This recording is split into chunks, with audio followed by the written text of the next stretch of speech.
Okay, this is number seven, fake. So I'm just going to carry on really talking about house prices.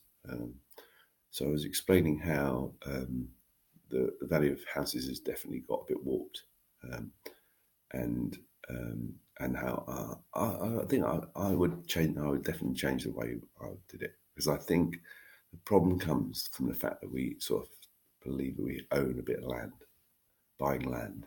Um, because unfortunately, because you work the country we live in, at any time the government can decide that they want your bit of land and they'll just buy it off you, and they can decide essentially how much to pay for it. And they will give you a fair price, but they don't have to. In the future they might not have to give you a fair price. They might come up with some reason.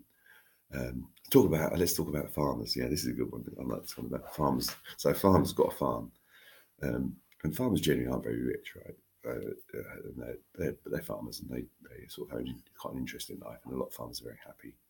A lot of farmers aren't very happy, but some are, and they enjoy farming and stuff, and they have their farm. Now, say for example, a farmer says, "Oh, I'm going to sell that field at the back there," right?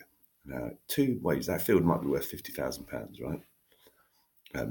That's quite an expensive field, actually. Probably wouldn't be worth that. But anyway, let's assume it's worth £50,000, right, to sell the field.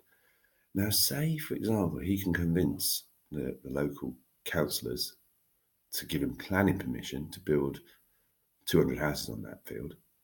Something like that field that was worth £50,000 is now worth probably £5 million. So it's gone up 2 orders of magnitude in value. I'm just making these numbers up, but there.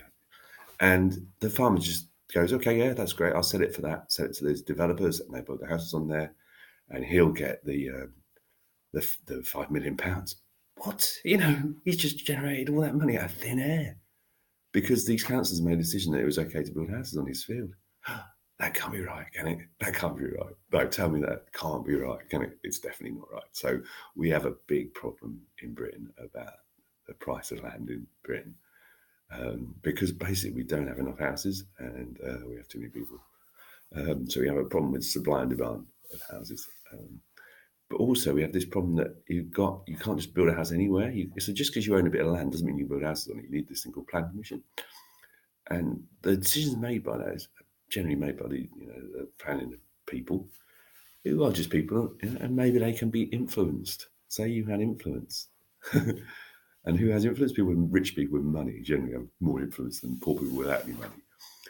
And rich people with lots of money, they want to keep it that way, don't they? They don't want to just say, "Oh, I'll give all my money away to people who don't own any." They want to keep it. So it's in their interest, really, to sort of almost, yeah, I don't know, keep things the way they are. Yeah, and they got the power, and we have to suffer. I say I'm not someone who's living on the streets. I'm very I'm incredibly wealthy.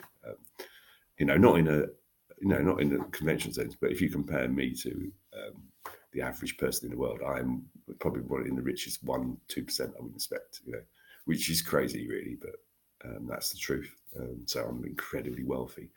Now, people hate, you can't say that. It's not a nice thing to say, but it's true, isn't it? If you just compare how much money I have to spend, compared to the average person in the world, yeah, I'm very, very rich.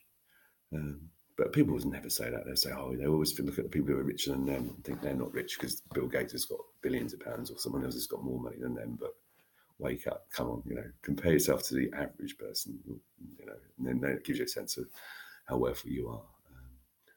So, anyway, so I've proposed that we got to this is going to have to stop this thing about these farmers' fields, right? We can't have this going on. So my proposal, right, is a better world, is that you can't own your land. You can't own land. The government has to own the land. The government has to own the whole of all the land in the country. And you can rent that land off the government, yeah. So you rent the land that your house is on, yeah, and you can rent it for 10 years or 100 years or whatever it is you want to pay. I don't mind. But fundamentally, at the end of the day, the government has to own all the land. That's the only sensible way to stop this profiteering by farmers.